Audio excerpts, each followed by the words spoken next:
कई लोग को ऐसा लग रहा है कि कंगुआ मूवी में बॉबी देओल को विलेन के रोल में इसलिए लिया गया है क्योंकि वो एनिमल मूवी में काफ़ी हिट विलेन रोल किए थे, जिसकी वजह से उन्हें साइन किया गया है। इन 5 द्वीपों में जो रोमन्स होते हैं वो आते हैं और इन द्वीपों को जीतने के लिए वो अपने कई सारे जो है सैनिकों के साथ आते हैं और कई सारे चाल चलते हैं ताकि वो उससे जीत। 3 तमिल किंग्स ने मिलकर उनको हरा के उनका राज्य जो है ले लिया।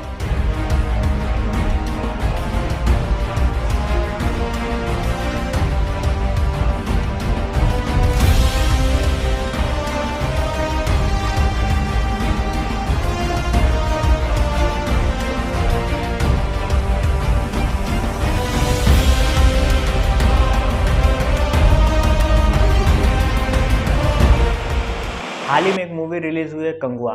उस मूवी में कुछ ऐसे सीन्स दिखाए गए हैं, कुछ ऐसे स्टोरी दिखाई गई है जिसको देखकर सबके मन में एक सवाल ज़रूर उठता होगा कि आखिर ये स्टोरी रियल स्टोरी है या कोई इमेजिनरी स्टोरी।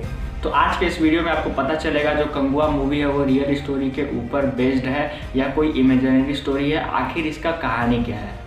और ये जो भी इस वीडियो में आपको इन्फॉर्मेशन मिलेगा ये कोई भी बनावटी नहीं है, टोटल रिसर्च वीडियो है और एक एक करके आपको प्रूफ भी इसमें दिखाए जाएंगे। तो इस कंगुआ मूवी में मेन रोल में आपको देखेंगे सूर्या, जो कि साउथ के बहुत बड़े एक सुपरस्टार है, और साथ ही बॉबी देओल जो कि विलेन रोल में दिखेंगे। कई लोग को ऐसा लग रहा है कि कंगुआ मूवी में बॉबी देओल को विलेन के रोल में इसलिए लिया गया है क्योंकि वो एनिमल मूवी में काफ़ी हिट विलेन रोल किए थे, जिसकी वजह से उन्हें साइन किया गया है। ये जो जानकारी सबके बीचों में फैल रहा है एकदम झूठा है। कंगुआ मूवी का जो विलेन रोल में जो उनके मेकर्स जो थे इस फिल्म के, उन्होंने बॉबी देओल को एनिमल मूवी के रिलीज से पहले ही साइन कर लिया था।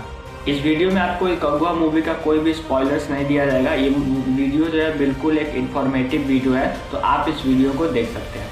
एक मोटा मोटी स्टोरी ये है कंगुआ मूवी की कि इस मूवी में क्या होता है कि 5 द्वीप होते हैं। इन 5 द्वीपों में जो रोमन्स होते हैं वो आते हैं और इन द्वीपों को जीतने के लिए वो अपने कई सारे जो है सैनिकों के साथ आते हैं और कई सारे चाल चलते हैं ताकि वो उससे जीत सके। तो पूरा मिला जुला के इसी के ऊपर है कि किस तरह रोमन्स आते हैं कॉलोनाइजेशन करने के लिए और किस प्रकार उस द्वीप के लोग अपने आप की और अपने लोगों की रक्षा करते हैं। इसी के ऊपर जो है पूरा मूवी बेस्ड है। इस मूवी में जो 5 द्वीपों की बात की गई है उनके नाम कुछ इस प्रकार है: मंड्यारू, वेंगाडू, मुक्कड़ू, अरथी, पेरुमाची। इन 5 द्वीपों में जो मंड्यारू है इसका यहाँ के लोगों का मेन काम होता है, जो मेन ऑक्यूपेशन होता है वो है शिप मेंटेनेंस। और जो वेंकाडू है वहाँ के लोग जो है ठंडे एरिया का वो पूरा लोग वहाँ रहते हैं और ये लोग काफ़ी खतरनाक हथियार बनाने के लिए प्रसिद्ध है। यहाँ पर फिर जो मुकाडू है वो लोग वो लोग हंटिंग ज़्यादा करते हैं और पोएट सॉन्ग्स जो है वहाँ पर ज़्यादा चलन होता है वहाँ पर। फिर जो अर्थी है वो पूरा रेड सॉइल का एरिया है और ये आयरन हिल्स यहाँ पर बहुत सारे हैं, जो कि आप मूवी में देखेंगे तो मूवी में आपको कई सारे ऐसे सीन्स देखेंगे जिसमें बॉबी देओल जो है वो एक ऐसे एरिया पे रहते हैं जहाँ पर आसपास पूरी मिट्टी लाल है, तो ये है अरथी। उसके बाद जो पेरुमाची है, पेरुमाची के लोग यहाँ पर आग की पूजा करते हैं। किसी के साथ भी युद्ध करने से पहले वो अपने शस्त्रों को रख देते हैं और फिर आग की पूजा करते हैं। कई सारे यूट्यूबर्स ऐसा कह रहे हैं कि ये जो कंगुआ मूवी है वो बेलपरी स्टोरी से काफ़ी जो है सिमिलर है, मतलब उससे वो इंस्पिरेशन है, उसके ऊपर बेस्ड करके कंगुआ मूवी बना है। लेकिन ये जो है आखिर कौन है बेलपरी और इनका स्टोरी क्या है, हमें पहले ये जानना पड़ेगा। वेलपरी जो है एक ऐसे राजा थे जो साउथ इंडिया में रूल करते थे। वहाँ पर परम्बनाडु करके एक एरिया था जो कि आज के समय में केरला और तमिलनाडु का कुछ हिस्सा मिला के परमनाडु पहले था। तो वहाँ के जो राजा थे वो वेलपरी थे। वो काफ़ी अच्छे और काफ़ी समृद्ध राजा थे, उन्हें काफ़ी लोग जानते थे। वेलपरी के जो दोस्त थे कबीरदास, इन्होंने इनके बारे में इनके ऊपर पूरा एक बुक भी लिखा था जिसमें काफ़ी ज़्यादा पोएम्स थे। तो इन पोएम्स के माध्यम से उन्होंने बताया था कि वेलपरी के शासन में कैसे क्या होता था और इनके वेलपरी राजा के बारे में उस पोएम में वर्णन है। बेलपरी राजा का एक कहानी काफ़ी ज़्यादा प्रसिद्ध है। ये कहानी ऐसा है कि एक बार ये जंगल से जा रहे होते हैं अपने रथ से, तो वो देखते हैं एक क्लाइंबर पेड़ होता है। क्लाइंबर एक प्रकार का पेड़ होता है जो कि पकड़ के सहारे से चढ़ता है, तो वो उसको कोई सहारा नहीं मिल रहा था, वो धीरे धीरे मुरझा रहा था। तो इन्होंने क्या किया कि अपने रथ को वहीं छोड़ दिया ताकि वो पेड़ वहाँ से बड़ा हो सके और वो फिर अपना वहाँ पर रथ छोड़ के पैदल वहाँ से अपने राज्य में आ गए।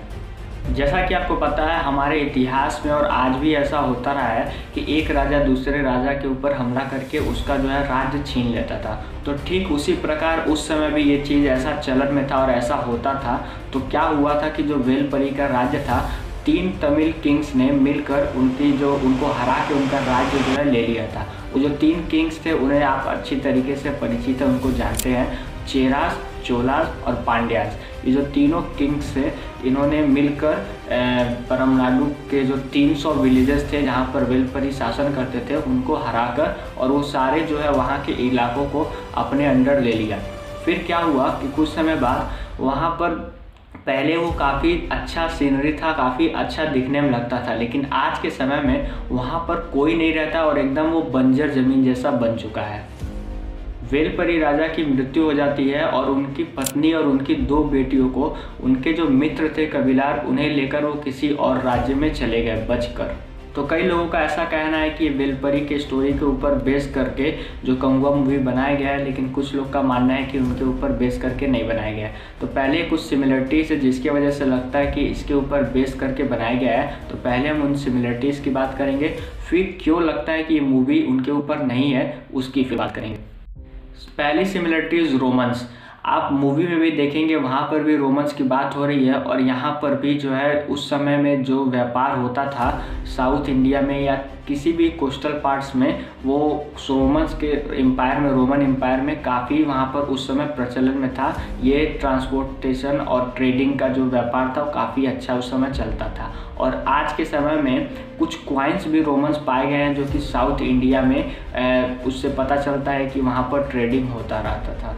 दूसरा सिमिलरिटीज़ ऐसा है कि आप देखेंगे कि वहाँ पर मूवी में कोस्टल रीजन्स की बात की गई है। वहाँ पर जो है कुछ एरियाज़ ऐसे दिखाए गए जैसे लगता है कि पानी से कुछ रिलेटेड है या तो पहाड़ वहाड़ से।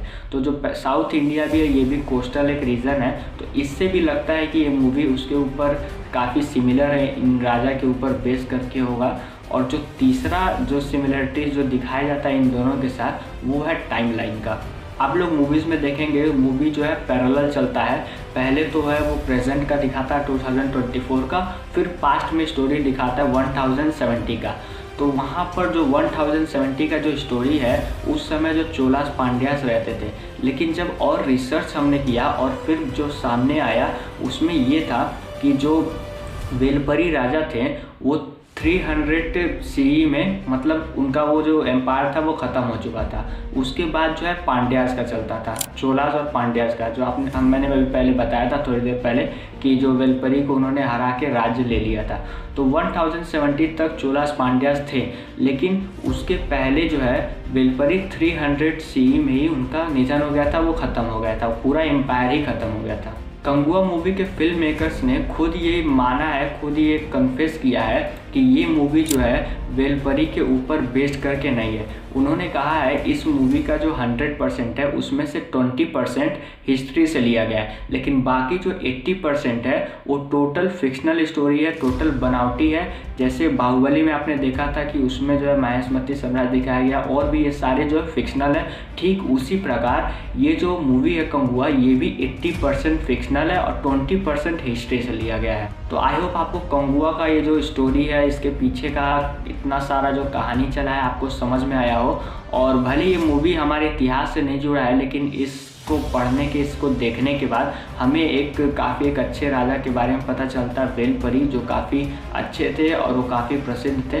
तो इनके बारे में हमें इस स्टोरी के माध्यम से जानने को मिला। तो आई होप अभी आपका डाउट क्लियर हो गया होगा कि कंगुआ मूवी रियल स्टोरी है, फेक स्टोरी है। तो ये टोटली फिक्शनल स्टोरी है। अगर आपको वीडियो पसंद आए तो और लोगों के पास ज़रूर शेयर करें ताकि इस स्टोरी के बारे में सबको पता चले।